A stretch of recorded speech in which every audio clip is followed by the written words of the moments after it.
For Russia, the war in Ukraine has been a disaster. In just over 2 months, around 15,000 soldiers have been killed, including an estimated 10 generals. At least 1,800 armoured vehicles have been destroyed.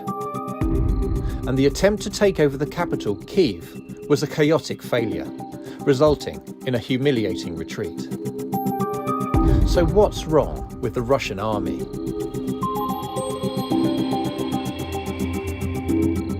There's a debate swirling among Western military officers, experts, officials as to why the Russian army has done so badly in Ukraine. And part of the answer is they were set up to fail. They were told to invade Ukraine and they were told that the country would collapse quickly. So they didn't plan properly and they initially attempted a botched effort at regime change with a very lightly armed force.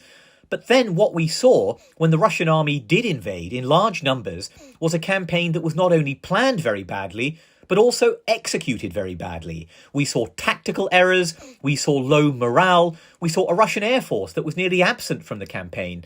In modern armies, the principle of jointness is really valued, and that means Army, Air Force, Navy, and other branches like cyber forces, electronic warfare, and Marines, all working hand in glove. Russia's army has shown that it isn't any good at that.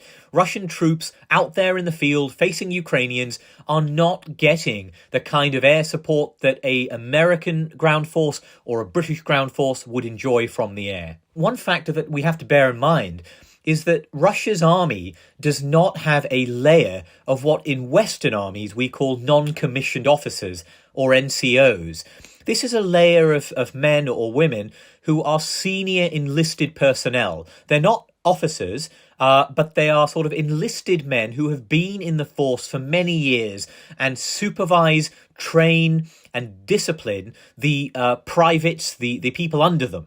This is a vital layer of leadership for instilling discipline in any Western army. The Russian army doesn't have it, and I think we are seeing the consequences of that in Ukraine today. Russia's army has always had a fairly brutal way of warfare.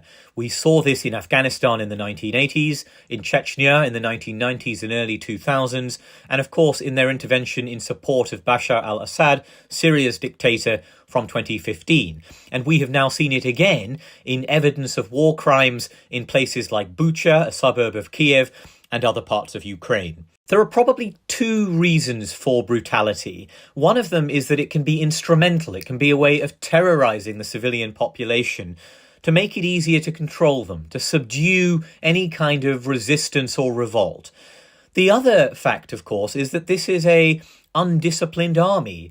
There are conscripts who are young 18-year-olds, perhaps from faraway parts of Russia, who were never told they were going to Ukraine, let alone to fight, and have found themselves in these scenarios, in these situations, very poorly led. They are being fed rations that may be expired. They are cold, they may be hungry, they may be demoralized, and they may have suffered grave casualties. In those conditions, under those circumstances, it's no surprise that an army may resort to abuses, that it may turn itself and turn its weapons onto the civilian population. A poorly led army, an undisciplined army, is not just a poor fighting force, it's also a hazard to the civilians amongst whom it fights. The battle for the Donbass region that is now unfolding is absolutely critical for both sides. If Russia fails to make significant gains in Donbass over the next few weeks, it will constitute a strategic failure for the Russian army. And indeed, the combat power of the Russian army will be spent.